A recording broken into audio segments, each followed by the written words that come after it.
Welcome to Riding Along. A larger part of the site is, and the channel in general, is really just conveying this idea that a lot of traditional writing rules are, they're just waiting for you to break them, and they're there. Like don't feel bad that they exist. Don't think that you can't actually overcome or move past them. In fact, see them as an opportunity. And one thing I'm reading off right now, I want to find it for you. I want you to realize that you don't need. There we go. You don't need an antagonist in your story, and the importance of that isn't just limited to this idea that you have. It's limited to everything you're going to write for the rest of your life. Again, this applies to a lot of rules, but I want to focus on this one specifically because it's really big for some people, and they think they need one. They think it needs to be this caricature, or it's almost like an afterthought because sometimes it doesn't feel natural to add one in, and you think there's all this pressure. Like, I'm writing a work of fiction, I'm writing a short story, a novel. Don't I need to have this character that is just the force against everything normal and everything as it should be? You don't.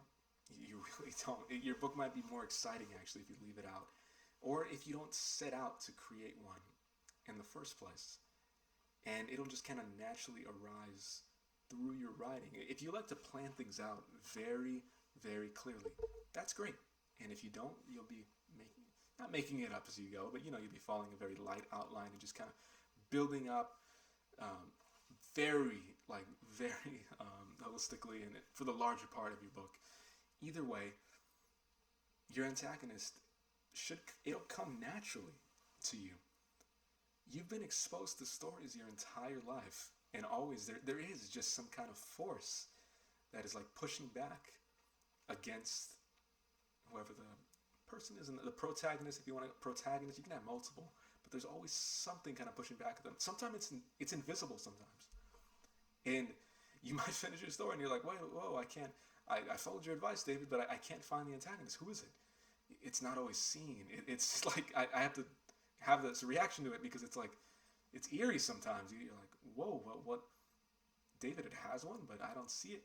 It's there, and it might be a vague feeling that you get. You might reread what you've written, and be like, oh, I kind of see it, but I don't know how to define it. And that's one of the more interesting antagonists, which is this force that is very much felt in your normal day-to-day life. Sometimes you can't point a finger at someone. Sometimes you wish you could. All these things are going wrong, or things aren't working out in your life right now.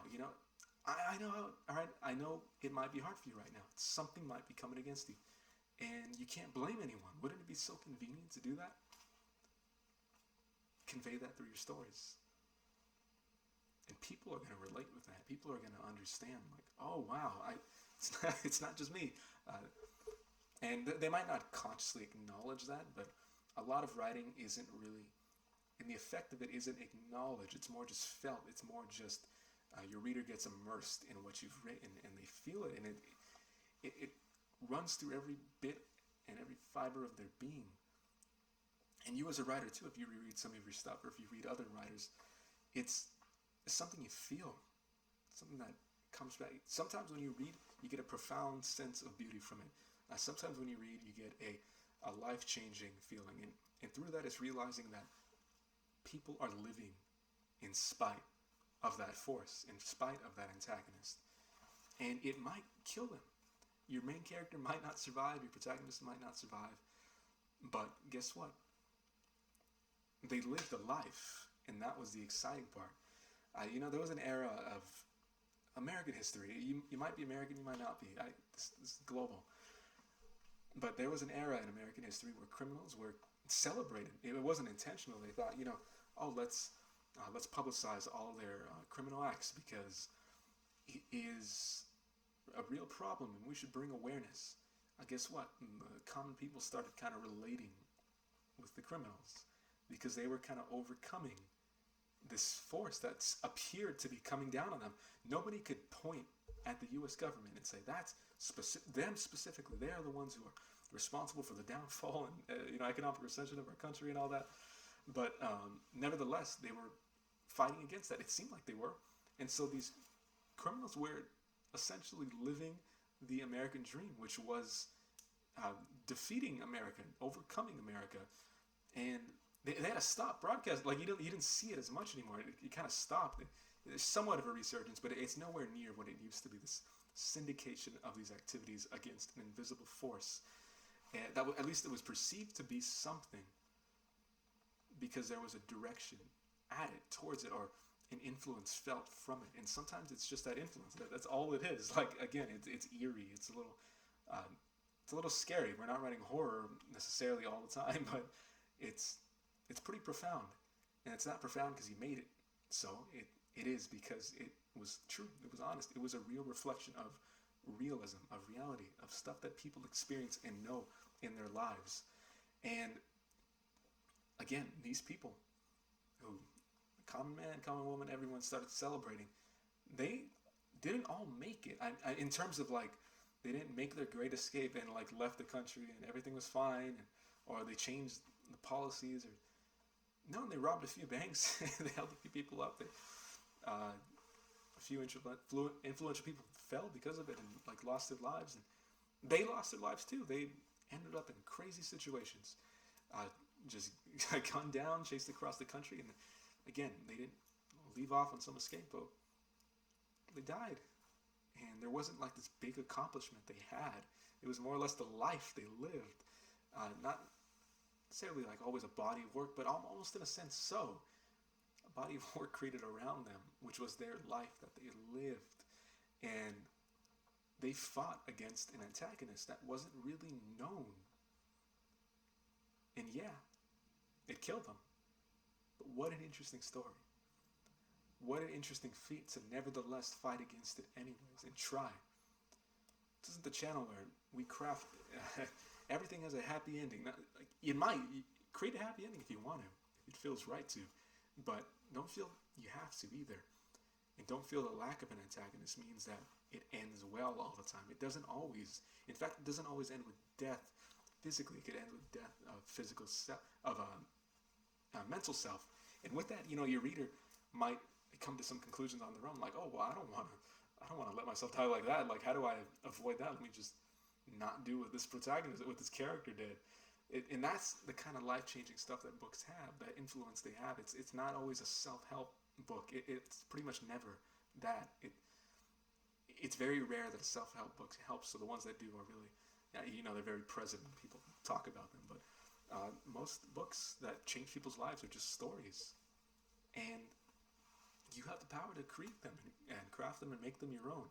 And they don't have to abide by this very strict idea of, oh, I got to include a villain. I got to include the character that brings my protagonist down. And if you've been taught that you have to do that, if that works for you, if that feels comfortable and that feels natural, I am not here to tell you not to do that. But for some of you out there, I'm speaking to myself back then, that didn't feel right to do. It just didn't feel, it didn't come naturally to me, and I didn't want to do it. And I thought, is there something wrong with me as a writer? Am I just not? And I hope that you can see some of yourself in this too, because that's what I'm making this video for. And you might be thinking too, like, wow, I don't want to do that. I don't want to have to think of an antagonist every single time. I'm getting sick of that word because it's such a struggle to come up with, and it's just tedious. And I'm here to tell you, you don't have to. Offer some guidance there. It will, yes, a story does kind of benefit from one, but that benefit is not something that you have to intentionally include. It's something that comes from being exposed your entire life to stories that included this force. It's come from living a life where in your life there are forces that do come against you, and it's not that you're victimizing yourself. You just feel them sometimes. Like, why? What is that? Like it's invisible. I can't look at it. I can't see it with my eyes, but I know it's there. And because of that, you're going to include them in your story naturally. It might have the face of a character. It might have a name. They might have a full name. They might be a big part of your book, of your story. Or they might not have any name. It might just be in their life. All these things. And they'll come through. They'll convey. And that, again, might even be more profound than it would have been otherwise if you tried to craft the perfect one. If you went by the book, checked all these check marks, it might come off as not authentic. There aren't really check marks when it comes to that. The people who did those things and did utilize those things, it was what felt right to them. If there's someone's book that you've read that had a profound influence on you, I guarantee you, they didn't just follow all the rules that they thought they were supposed to. They really kind of understood for themselves, okay, what kind of story am I trying to tell? And what way do I need to tell it? There was a story out that they were born to tell, and they told it. And guess what? Because they told it, it influenced you. To this day, right now, you're thinking about it. You know the books. You know the book I'm talking about for you. And you can do that too as a writer. And there's no hidden magic to it. It's just simply getting to the page and trusting that this concept of an antagonist will show up. Yes, it matters. I'm not going to say an antagonist doesn't matter, but they'll make themselves evident. They'll make themselves known, whether it is a person or whether it's not. You'll see it in your book. You'll see it in your stories after you write them, because you almost can't avoid creating one. It's a harder task. It can be an experiment for you if you want to try to create a story without one, but there will be one, and that's where you kind of have to submit yourself to the craft of writing. It's a lot bigger than us as individuals, and you don't just have to go at it alone. When you write, you're joining that tradition. You're joining that power. It's not like subjecting you and worship at the altar of writing. No, it's like you gave me the antagonist. And, wow, so I'm gonna give more to writing. I'm gonna start writing more, and I'm gonna see this happen again. And you're giving a voice. You're giving life to the art of writing itself. So don't be intimidated by the idea of having to have an antagonist and craft one and come up with one all very specifically and by these rules. If you want to write a book, check out How to Write a Book in 30 Days at writingalong.com. It's a completely free guide, and it's available for you right now. Go grab your copy on the website.